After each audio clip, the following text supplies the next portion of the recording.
Hola gent, avui us vinc a parlar dels regnes hispànics, concretament del regne de Castella i Lleó. Us parlaré dels regnes hispànics, com avancen, com sorgeixen.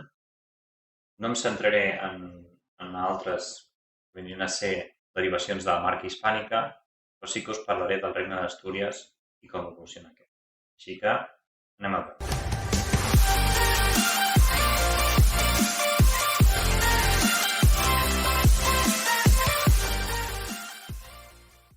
Doncs bé, com us deia, el regne d'Astúries és el primer que es constitueix. És el regne que resisteix la invasió dels musulmans i s'estableix com a únic regne cristià. Després apareixeran els carolingis i establiran el que és la marca hispànica.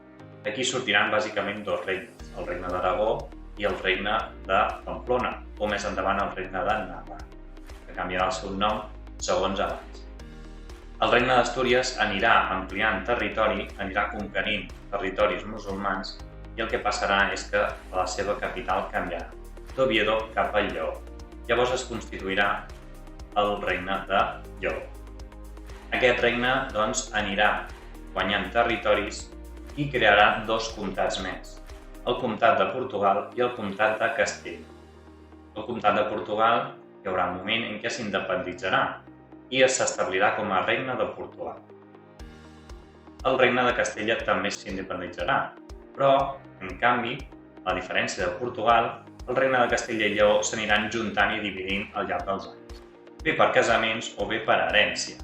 Al final, el regne de Castella serà més important que el de Lleó i per això, finalment, el coneixem com a regne de Castella. El regne de Castella avançarà cap a l'est, tancant així la possibilitat del regne de Navarra a expandir-se cap al sud. Llavors només tindrem tres regnes que s'expandeixen cap al sud, el regne de Portugal, el regne de Castella i el regne d'Aragó. Aquest regne són els comtats aragonesos més els comtats catalans i que després s'anirà expandint per tota la Mediterrània. Del regne de Castella hem de dir que anirà tenint les seves institucions pròpies, unes institucions molt controlades pel monarca. I sobretot hem de dir que es constituirà un sistema agrícola, però sobretot centrat en la ramaderia. Hi haurà cultius de cereals, de blat i de vinya, però sobretot s'utilitzarà la terra perquè campin les ovelles al seu aire. Les ovelles donen llana, donen llet, donen carn i sobretot la llana serà la més important. És un producte que s'exportarà sobretot a Anglaterra i això farà que tant els propietaris de la terra com l'Hisenda Reial guanyin molts diners. Tant poder tindran aquests propietaris que crearan una associació de ramaders que busca protegir els seus productes i que busquen també solucionar alguns problemes interns. Aquesta organització és la mestra. La societat de Castella, la veritat és que no era gaire urbana. Aquest sistema va fer que la burgesia trigués molt més en sortir i que no plantés tanta cara a la noblesa. Llavors tenim una noblesa castellana que és molt més potent, és molt més poderosa que no pas a altres regnes hispànics. Finalment, la societat com avança segons la conquesta? Doncs bé, hi ha canvis en aquesta societat. La societat andalusí, la societat musulmana, tenia una barreja de persones jueves, musulmans i, òbviament, també cristians. Al conquerir tots aquests territoris, aquestes minories, també es van acollint als regnes cristians. Llavors, els cristians, òbviament, queden absorbits, però hi ha alguns musulmans que no volen fugir, que es volen quedar en aquell lloc, passen el que s'anomena dir mudèjars, i després també tenim els jueus.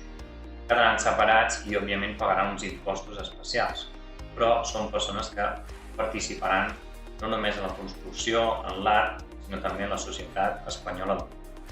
També us he de parlar del Camí de Sant Jaume, o també conegut com a Camí de Santiago. Aquest apòstol possiblement estava enterrat a Galícia, on ara coneixem el lloc que es diu Compostel. Allà s'hi va crear una catedral, i és la catedral on s'acaba aquest Camí de Santiago o Camí de Sant Jaume. Aquest Camí de Sant Jaume, de fet, aporta molts beneficis, perquè es van creant esglésies, es van creant ciutats, es van reforçant algunes ciutats que ja existien, es van creant hostalets, noves carreteres, llocs on parar. i per tant això reactiva no només l'economia, sinó també la societat. I això és tot, més o menys. Espero que us serveixi com a introducció a aquests regnes hispànics i sobretot a la corona de Castella i Lleó. Ens veiem!